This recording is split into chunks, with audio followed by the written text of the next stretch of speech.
one person may phone book. And so, when we are looking at elections in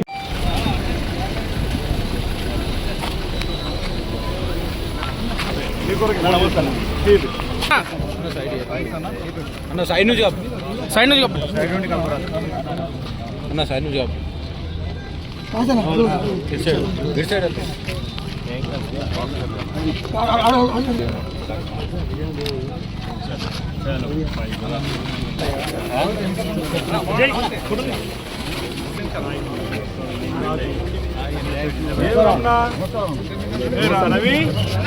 రమణతో మాట్లాడు నాతో మాట్లాడుతుంది రమణకు చెప్తారా నాకు చెప్తున్నావు కదా ఆయనదే కదా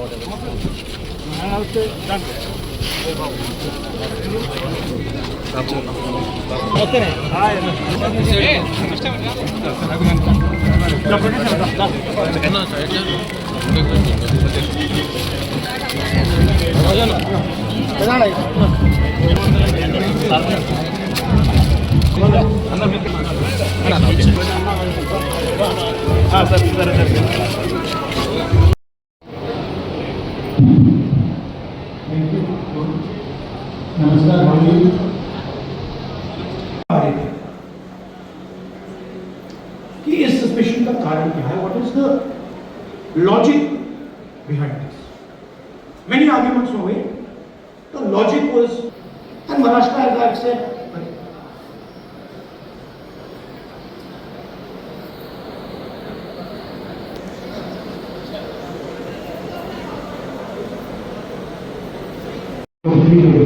the reaction was massive swings, and this also included our internal polling, which is quite sophisticated. So polling was showing us something, polls, regular polls showing us something, and suddenly we are finding the result. We noticed that there is always a reason. There is always this pattern, and then, of course, the most fundamental thing that elections are correlated. There was a time in India individual vote था, पूरा देश एक दिन vote करता है. Party కొరకు పనిచేసే అవకాశం కావాలనుకుంటున్న అందరి చేతులు లేపండి. అవకాశం కావాలని కోరు నియోజకవర్గ స్థాయిలో, జిల్లా స్థాయిలో, రాష్ట్ర స్థాయిలో మీ యొక్క అర్హతలు ఇప్పటికే పరిశీలనలు తీసుకున్నారు. మొన్న కూడా దాని మీద కరీంనగర్లో మనకు సమావేశం కూడా ఏర్పాటు చేస్తున్నాం. మీరు ఇంకా స్థానిక నాయకత్వంతో పాటు మీరు జిల్లా నాయకత్వాన్ని కూడా ఒప్పించి కొత్త నాయకత్వానికి కూడా అవకాశం ఇవ్వాలని ఆమె కోరింది. ఈ వేదిక నుంచి నా ఇద్దరు పెద్దలకు కూడా విజ్ఞప్తి చేస్తున్నా. మండల స్థాయిలో, గ్రామ స్థాయిలో వివిధ రకాల ఎస్సీ సెల్ కానీ, ఎస్టీ సెల్ కానీ, ఓబీసీ సెల్ కానీ, మైనారిటీ సెల్ కానీ, ఎన్ఎస్పీ కానీ, యూత్ కాంగ్రెస్ కానీ, సుదీర్ మండల స్థాయి వరకు 25 ఏళ్ల నుంచి 40 ఏళ్ల వరకు ఉన్న యువకులకు అవకాశం కల్పించమని వారు డిమాండ్ చేసింది. కాబట్టి అలాంటి పేర్లను మీరు సూచించడంతో పాటు ఇక్కడ పరిశీలనలుగా వచ్చిన వాళ్ళు కూడా మీ యొక్క సామర్థ్యాలతో చర్చ చేసి ఉన్నారు. ఆ ప్రయత్నం ఒకటి. జిల్లా స్థాయిలో పదవుల కొరకు పార్టీ అధ్యక్షుల వారితో పాటు ముఖ్య నాయకత్వం అంతా కూడా కొన్ని పేర్లను సూచించింది. ఆ పేర్లలో మీ పేరు కూడా ఉండేందుకు మీరు ప్రయత్నం చేయండి. ఎందుకంటే ఏం ఆనంటున్నంటే ఎక్కువ మంది సిరిసిల్లనే అతి ఎక్కువగా అభ్యర్థులు వచ్చిన జిల్లా. పేరుకు చిన్న జిల్లా అయినా నాకు తెలిసి 1700 పైసలు అప్లికేషన్స్ వచ్చినాయి. 1700 మంది పార్టీకి ఇక్కడ పనిచేయడానికి మేము సిద్ధంగా ఉన్నాం. మీరు ఏ పదవి ఇచ్చినా చాలు అని చెప్పి ఈరోజు ముందుకు వచ్చినందుకు సిరిసిల్లకు మీరు శిరస్సు వచ్చి నేను నమస్కారం చేస్తున్నాను. ఎందుకంటే పెద్ద పెద్ద జిల్లాల్లో కూడా ఇంత పెద్ద ఎత్తున రాలి. కాబట్టి దీన్ని బట్టి చూస్తే మనం ఇలా వివరాలు గెలిచినాం. సిరిసిల్లకు వెళ్తామా? సిరిసిల్లకు వెళ్తామా? వచ్చేసారి గెలిచేటట్టే ఉన్నది. దాని కొరకు నేను కూడా మహేంద్రకు తోడుగా ఉంటావు కదా చిన్న తమ్ముడిగా అని చెప్పి నేను యాక్టివేట్ చేస్తున్నాను. ఎందుకంటే ఈ రోజు ఇక్కడ జరుగుతున్న పరిణామాలన్నీ కూడా మనం రాజకీయం చర్చించుకుంటాం. చూసుకున్నాం తర్వాత.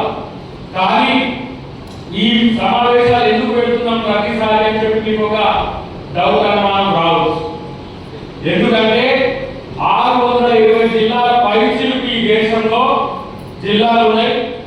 మన పార్టీ సంస్థాగత నిర్మాణంలో సుదీర్ఘకాలంగా పెండింగ్ ఉన్న పదవులన్నింటినీ, పార్టీ పదవులన్నింటినీ కూడా ఫిల్ చేయాలనే ఉద్దేశంతో తెలంగాణని ఎంచుకోవడం యొక్క కారణం ఏంటంటే, ఇక్కడ పోయినసారి మన యొక్క సభ్యత్వాల నమోదు అత్యంత అధికంగా ఉన్న ప్రాంతం తెలంగాణ. కాబట్టి గౌరవ పెద్దలు మల్లికార్జున ఖర్గే గారు, మన ప్రతిపక్ష నాయకుడు రాహుల్ గాంధీ గారు, మీనాక్షి నటరాజన్ గారితో పాటు మన రాష్ట్ర అధ్యక్షుడు మన మహేష్ కుమార్ గౌడ్ గారు ఆలోచన చేసి ముఖ్యమంత్రి గారికి మన నాయకులకు మనం పదవులు ఇచ్చుకునే ఒక ప్రక్రియ చేయాలి. ఎందుకంటే మీరందరి కృషి వల్ల మేము ఈరోజు పదవుల్లో అధికారంలో ఉన్నాం. మీ వల్లనే ఎమ్మెల్యే లైన్లు, మీ వల్లనే ఎంపీ లైన్లు, మీ వల్ల మీరు గెలిపించిన వాళ్ళు మమ్మల్ని ఎమ్మెల్సీలు చేసిండ్రు. కానీ ఇప్పుడు మీ వంతు వచ్చింది కాబట్టి మిమ్మల్ని గెలిపించడానికే ఈ కార్యక్రమం అనే విషయాన్ని మీరు గుర్తుపెట్టుకోవాల్సిన అవసరం ఉంది. ఇక్కడ ఎవరి మీద ఎవరైనా చెప్పుకోవాల్సిన అవసరం లేదు. మీ బలం చెప్పుకోవడానికి ఒక ప్రయత్నం చేయండి. ఇక్కడ పార్టీ పదవులు, రెండవది ప్రభుత్వ పదవులు.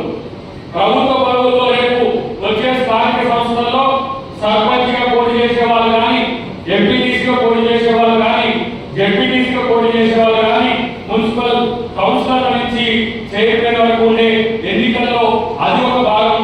రెండవది కార్పొరేషన్ పదవుల్లో ఇప్పటికే పేర్లు చాలా వరకు వచ్చినాయి.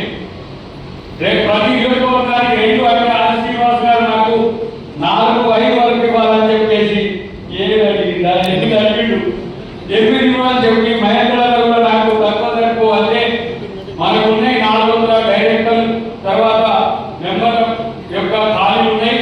మరి ఎక్కువ డిమాండ్ ఉన్నది కాబట్టి ఆ 400లో 119 2 అంటే మీకు 240-250 వరకు పోతే మిగతావన్నీ కూడా పని చేసిన నియోజకవర్గాలకు పెంచడానికి కూడా అవకాశం ఉందని చెప్పి తెలియజేస్తూ, ఆ అవకాశాలు చాలా మంది ఇప్పటికే నా ముందు కనబడుతున్న వాళ్ళ పేర్లు కూడా కొన్ని పరిశీలనలో ఉన్నాయి. కాబట్టి నేనేమంటున్నానంటే అధికారం వచ్చింది మాకేమొచ్చింది అనేది కాకుండా, అధికారం వచ్చింది మీకు ఇవ్వడానికి కాంగ్రెస్ పార్టీ మీ ముందుకు వచ్చింది అని నేను చెప్పడానికి పెట్టలేదు. కేవలం కార్యకర్తలను, నాయకులను వాళ్ళ యొక్క పని తీసుకోవడమే కాదు, వాళ్ళకి అవకాశాలు ఇవ్వాలి. నాకు మీతో మాట్లాడుతుంటే ఇటువైపు అమలు కనపడుతున్నారు. మీనాక్షి నటరాజన్ గారు చెప్పిండ్రు, రేపు పార్టీ పదవుల్లో, ప్రభుత్వ పదవుల్లో 33% పైచిలకు మహిళలకు అవకాశాలు కల్పించాలని చెప్పిండ్రు. అది గౌరవ పెద్దలు కూడా వాటిని గమనంలోకి తీసుకుంటారని నేను కోరుకుంటున్నాను. ఎందుకంటే రేపు డీలిమిటేషన్ తర్వాత మహిళా బిల్లు వస్తే మనం స్వాధికారితో ఉండే మహిళలకు కూడా రేపు అవకాశం ఇచ్చే అవకాశం ఉంటుంది. కాబట్టి మహిళా ప్రాతినిధ్యాన్ని కూడా పెంచాల్సిన బాధ్యత ఉంది మిత్రులారా. కాబట్టి ఈ రోజు మీరందరూ కూడా ఏ పదవుల కోసం చేస్తున్నారో దీనికి ఈ మీటింగ్ తర్వాత ఓపికన్నంత వరకు ఒక్కొక్క నిమిషం 2 నిమిషాలు ముఖ్యులు మీరు ఏమైనా మాట్లాడితే అది వినే ప్రయత్నం చేస్తా. కానీ మీరు ఒకటే గుర్తు పెట్టుకోండి, పదవులు చాలా ఎక్కువగా ఉన్నాయి, వాటిని పంచడానికి సమస్య కాదు. వాటిని ఎవరైతే ప్రతిభతో పాటు పార్టీ కొరకు సేవ చేసిందో దానికి ఒక కటాఫ్ కూడా పెట్టి 2017 కంటే ముందు ఉన్న వాళ్ళకు ప్రాధాన్యతతో పాటు 2017 తర్వాత వచ్చిన వాళ్ళకు కూడా ఒక పరిమితితో కూడిన అవకాశాలు కల్పించాలనేది ఉన్నది. కేవలం కాంగ్రెస్ లో సుదీర్ఘకాలంగా ఉన్న వాళ్ళే కాదు, ఎంతో త్యాగాలు చేసి అక్కడ అన్యాయం జరిగి ఈ పార్టీకి వచ్చి ఈ పార్టీలో నాయకులకు ఎన్నుకోవడానికి ప్రయత్నం చేసిన వాళ్ళకు కూడా అవకాశాలు కల్పించాలని పార్టీ యొక్క ఆలోచన. కాబట్టి ఆ అవకాశాలు తీసుకోవడానికి మీరు సిద్ధంగా ఉండాలని చెప్పి నేను తెలియజేస్తున్నాను.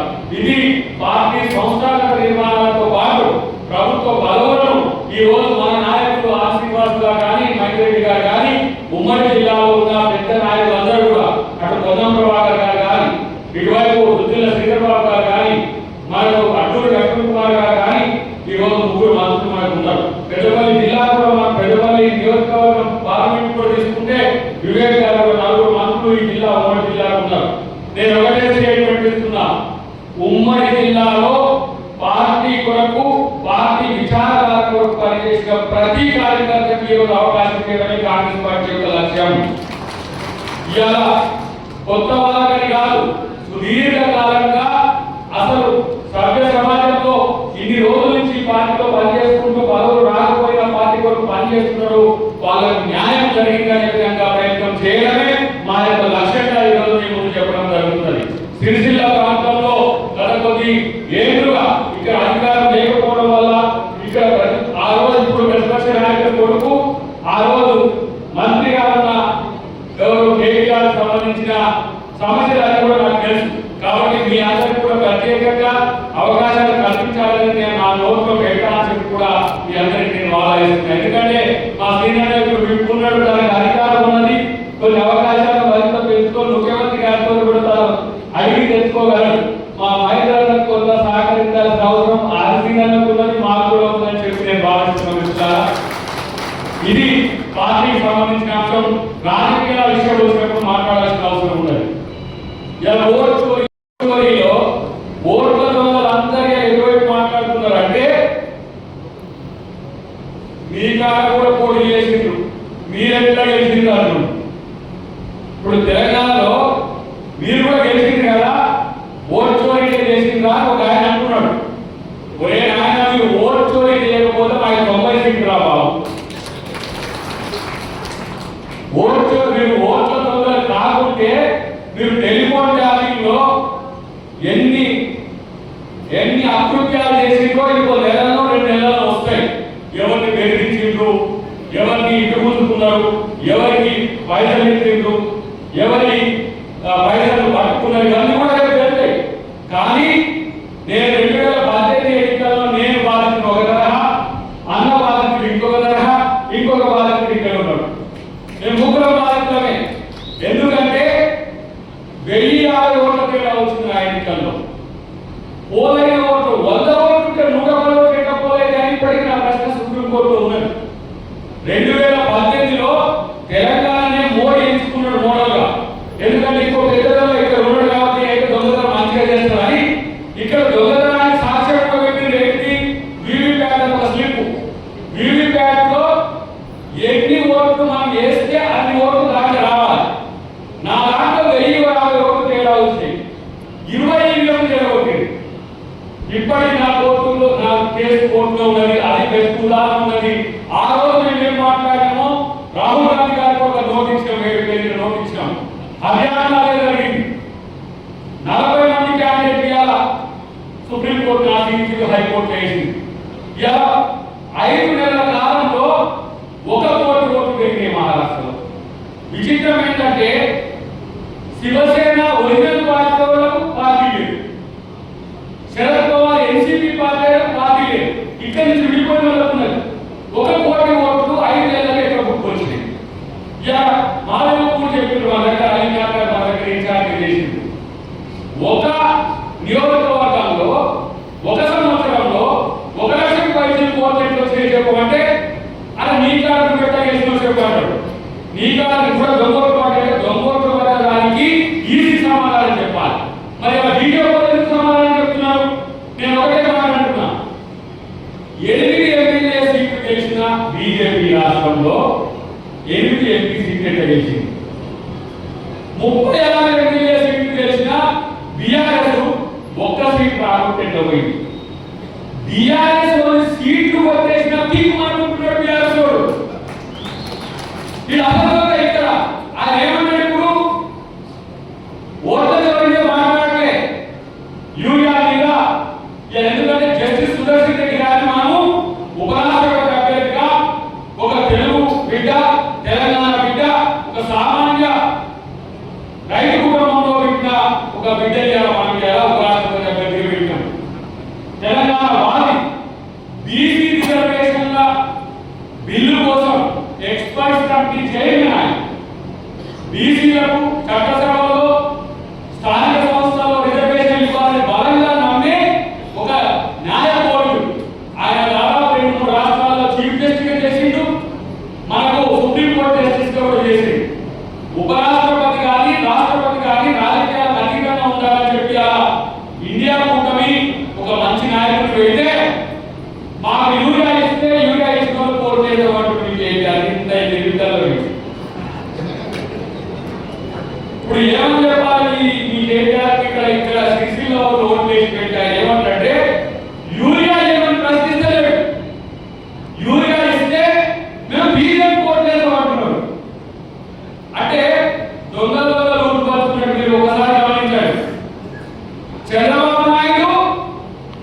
బీజేపీ, పవన్ కళ్యాణ్ బీజేపీ, ఇంకొకరు ఎవరు జగన్.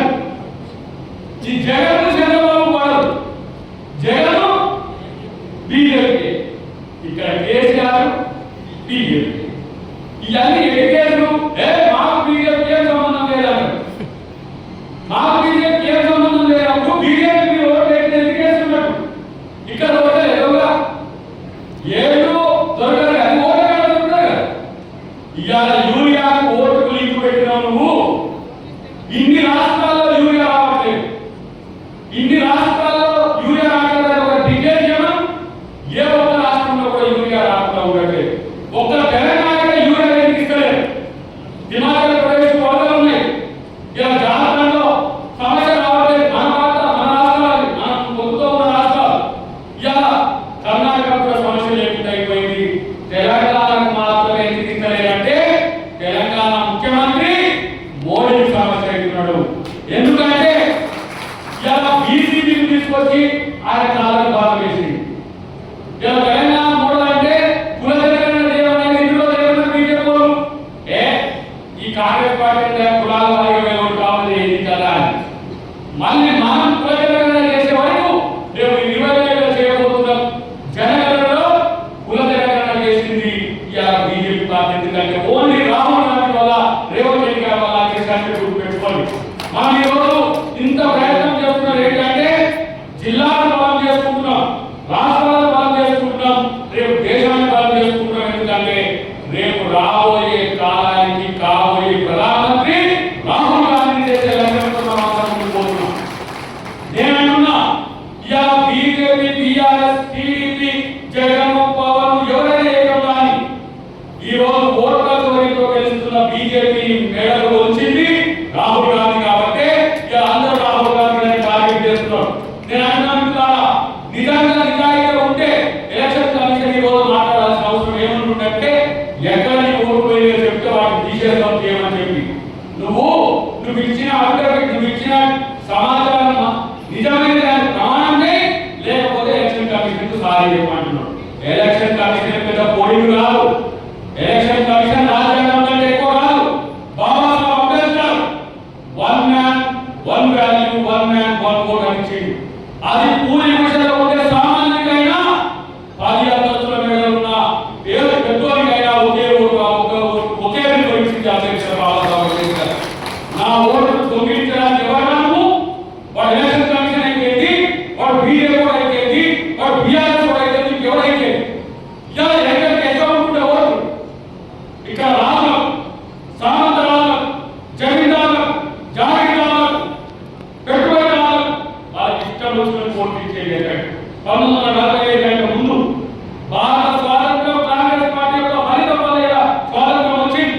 స్వాతంత్రం వచ్చి ఏం చేసినామంటే సామాన్య చేతులు ఆయుధం పెట్టాం. ఇంతకుముందు ఏంటి? రాజు పుట్టినోడు యువరాజు అయిపోయింది, రాజు పుట్టిన యువరాజు అయిపోయింది, యువరాజు లేకపోతే యువరాజు రాజు అయిపోతే రాజు పుట్టడం వల్ల. కానీ అంబేద్కర్ ఏం చేసిందో చూడండి, మీకు పుట్టినోని నాయకుడిని చేసి గుర్తుపెట్టుకోండి. మీ ఓట్లకు పుట్టినోని నాయకుడు చేస్తే అది కాంగ్రెస్ పార్టీ యొక్క విజయం. ఇలా లేకపోతే మమ్మల్ని గెలిపించినందుకు మిమ్మల్ని గెలిపించడం మీ దగ్గరకు వచ్చినటువంటి ప్రజాస్వామ్యం యొక్క విలువ. ప్రజాస్వామ్యాన్ని గెలిపించడానికి కాంగ్రెస్ పార్టీ ఎంత తాపత్రయపడుతున్నారు. విచిత్రం తెలుసా మీకు? వీళ్ళు చనిపోయిండ్రు అని డిక్లేర్ చేసిన ఎవరైతే ఉన్నారో వాళ్ళు వచ్చి రాహుల్ గాంధీతో కాదు రాకుండా ఇంతకంటే జోక్యం ఉంటుందా? మా ఊళ్ళో మల్లయ్య పులే చచ్చిపోయారు, మా ఆలసీనలతో వచ్చి ఛాయ్ తాగుతున్నారు. అన్న చచ్చిపోయినట్టు కాదు, నేను ఇంకే ఉండగలను కానీ ఆలసీనలతో ఛాయ్ తాగు సిగ్గుందా? ఎలక్షన్ కమిషన్ 45 లక్షల ఓట్లు తీసేసింది. మన ఎన్నికల్లో 2018 మన ఎన్నికల్లో 25 లక్షల ఓట్లు తీసేసింది కేసీఆర్. ప్రతి నియోజకవర్గంలో 15,000, 10,000, 20,000 ఇట్లా తీసేసి దొంగతనం చేసి చేసింది కేసీఆర్. 2018లోనే ఎన్నికలు ఎదుర్కోండి. 19లో ఉండగా దొంగతనానికి ఆనవాళ్ళుగా అయ్యేలా అవకాశం ఇచ్చింది మోడీ. అక్కడ మోడీ, ఇక్కడ కేవీ. వీళ్ళిద్దరు ఏకమైతే ఏం జరిగిందో మనకు 2018లో ఓటమైంది. కానీ ప్రజలు ఎంచుకొని మరి కాంగ్రెస్ పార్టీ తెలంగాణ ఇచ్చినందుకు మీరు అందరూ గెలిపించింది. మిమ్మల్ని గెలిపించే బాధ్యత ఈరోజు పార్టీ తీసుకుంటుందని చెప్పి నేను తెలియజేస్తున్నా మిత్రులారా. నేను ఒక మాట ఇక్కడ వచ్చేటప్పుడు కేటీఆర్ గురించి చెప్పాలి. కేసీఆర్ కొడుకు కాకపోతే, కేసీఆర్ కొడుకు కాకపోతే ఏంటి కేటీఆర్? సున్నా కదా. ఇలా అన్ని అబద్ధాలు మాట్లాడుతున్న మిత్రుడు. ఎందుకంటే అబద్ధాలతోని ప్రాపగండాతోని ప్రజల్ని మభ్యపెట్టాలని చూస్తే ప్రజలు తెలియకపోలేరు. మీ చేతిలో ఆయుధం ఉంది. సెల్ ఫోన్ మా గొల్లగాడికి పోయే మా మల్లగాడు చూస్తూనే ఉండు, బల్లగాడికి పోయే మా ఎల్లలు చూస్తూనే ఉండు, పని చేసుకునే మా రెడ్డి చూస్తూనే ఉన్నాడు, వ్యవసాయం చేసుకునే ప్రతి ఒక్కరు చూస్తూనే ఉన్నారు. నేను చెప్పేలా ఎంత నిజాయితీ ఉందో, మీరు చెప్పేలా ఎంత నిజాయితీ ఉందో ప్రజలకు తెలుసు. కానీ అబద్ధాలు ఆడడంతో దిట్టగా మనోడు కేటీఆర్ మాట్లాడే పరిస్థితి. మీరు అబద్ధాలు చెప్పే కేటీఆర్ ఎన్నుకోవడం ద్వారా వచ్చేది ఏంటంటే రాష్ట్రానికి మొత్తం అబద్ధాల కోసం తయారు చేసినట్టే లెక్క. లేకపోతే మీరు చెప్పండి, ఎందుకు ఈ రోజు యూరియాకు సంబంధించిన అంశంలో తెలంగాణ రైతులకు అన్యాయం జరుగుతుంటే బీజేపీ మీద పోరాడట్లేదో చెప్పండి. కాంగ్రెస్ పార్టీ మీద నిందలేసుకుంటూ చేతగాని కాంగ్రెస్ పార్టీ అనుకో తప్పితే ఇప్పటి బీజేపీని ప్రశ్నించకపోతే మీరు ఎటువైపు రైతుల వైపు బీజేపీ వైపు చేసుకోవాల్సిన అవసరం ఉందని చెప్పి మాట్లాడారు. అరే ఇప్పుడు శ్రీపాదపల్లి నుంచి కదా వచ్చేది, మీరు ఇప్పుడు వచ్చేది స్వీట్ మాలేరు ఎల్లం మీకు వచ్చేది. మీరే కట్టిందా స్వీట్ మాలేరు? ఇవాళ నేను అంటున్నా, శ్రీపాద ఎల్లంపల్లి శ్రీపాదరావు గారి పేరు మీద కాంగ్రెస్ ప్రభుత్వం 20 టీఎంసీ ఒక ప్రాజెక్ట్ కట్టే ఇప్పటికీ ఇరుసు అదే. అక్కడి నుంచే ఎక్కడికైనా పోవాలి. ఇప్పుడు మేము చూసుకుంటూ వచ్చినాం. ఈ పోతే విద్యాసాగరరావు గారు ప్రాజెక్ట్ గారు ఎక్కడ కూడా కంప్లీట్ కాదు. ఆడ మరొకసారి అక్కడే ఉంది. రంగనాయక సార్ ఒకటి అయింది. 3 బిడ్డ కూడా కట్టి ఆ బిడ్డ కూడా ఎందుకు పగిలే కాదు బాబులు పెట్టినారు. ఆ బాబులు పెట్టినది కళ్యాణం బాబు. నువ్వే ప్రభుత్వం ఉన్నావు కదా. ఆగస్టుగా మీ ప్రభుత్వం ఉంది. మనకు పోలీసు రానక్కడికి కాలు పెట్టలే, కోరగాం పెట్టలే, ఆకులు పెట్టలే. అసలు సొంత ప్రాపర్టీ యొక్క కాళేశ్వరం మేడారం సుందిల్లా అన్నారు. మరి అది ఎందుకు కలిగిందంటే కింద బాంబులు పెట్టినట్టు ఉండాలి. కింద బాంబులు పెడితే కింద పడగాలి కదా. పైన కలిగింది, పైన కింద పెడితే పైన కలిగిందా? కింద మధ్యనే ఉంది. పోనీ మేడగడ్డకు ఎవరో బాంబు పెట్టినట్టు ఒక సుందిలో బొమ్మ ఎవరు పెట్టి, సుందిలో బొమ్మ కూడా బాంబు పెట్టిందా అంటే అంత సోయి లేకుండా అబద్ధాలు. ఎందుకంటే కేటీఆర్ మీద చెప్పాలి కాబట్టి చెప్తున్నా. ఇవాళ కరీంనగర్ సంబంధించి కానీ, ఉత్తర తెలంగాణకు సంబంధించి కానీ, శ్రీరామ్ సాగర్ నుంచి మొదలుపెట్టి ప్రతి ఒక్క ప్రాజెక్ట్ ఇక్కడ చిన్న మధ్య తరహా మామూలు చిన్న మన ఎదురుగా చేసినా కూడా కాంగ్రెస్ పార్టీ చేసింది. మీ వల్ల 1,00,000 కోట్లు నష్టపోయి 1,00,000 కోట్లు నష్టపోయి నా పేరు ఇంటిస్తున్న 3,500 ఇండ్లు ఒక నియోజకవర్గానికి 3,500 ఇస్తున్నారు. మళ్ళీ పెద్దలందరూ కలిసి ముఖ్యమంత్రి గారు అడిగారు 3,500తో మనం అందరం సాటిస్ఫై చేయలేకపోతున్నామని. మళ్ళా 3,500 అయినప్పుడు కాంగ్రెస్ ప్రభుత్వం పెట్టుకోండి. ఇంట్లో అంటే ఇందిరమ్మ ఇంట్లో మేము కట్టి ఇంట్లో ఇప్పటికీ ఆదిలాబాద్ నుంచి అలంపూర్ వరకు పడుతున్నాయి. తాండూరు నుంచి ఇచ్చాపురం వరకు ఆంధ్రప్రదేశ్ లో ఎక్కడ చూడండి ఇందిరమ్మ అలవడుతున్నాయంటే అది కాంగ్రెస్ ప్రభుత్వం చేసిన యొక్క గొప్పతనం. ఇక నేను అంటున్నా, ఇండ్లు ఎందుకు ఇవ్వలేదని చెప్పి అడిగితే ఏం చెప్తారు? 51 ఎకరాలు తీసుకున్నాం, అడగబోతున్నాం అదే చెప్పి ఇంతవరకు ఎక్కడ కూడా పెద్దగా ఇండ్లు అయ్యేట్టు లేదు. నాకు ఎకరాలు మేము 500 గ్యాస్ సబ్సిడీ ఇస్తే అది ఇయ్యలేదంటారు. ఇక 200 యూనిట్ ఇస్తే అది ఇయ్యలేదంటారు. ఉచిత బస్సు మహిళలకు పెడితే ఉచిత బస్సు వద్దు, మేము ఆటో వాళ్ళ నష్టం జరుగుతుంది. ఆటో వాళ్ళకి ఏం చేయమంటే చెప్పడం. ఉచిత బస్సు మహిళలు పోతుంటే మాత్రం వాళ్ళకి అనుభవం. ఇలా దేశ చరిత్రలో, నాకు తెలిసిన ప్రపంచ చరిత్రలో సన్నబియ్యం ఇచ్చిన ప్రభుత్వాన్ని చూపేయండి. ఎక్కడైనా పేద ప్రజలకు సన్నబియ్యం ఇచ్చిన ప్రభుత్వాన్ని చూపేయండి. అది రేవంత్ రెడ్డి గారి ప్రభుత్వం. ఇలా పెద్దలందరూ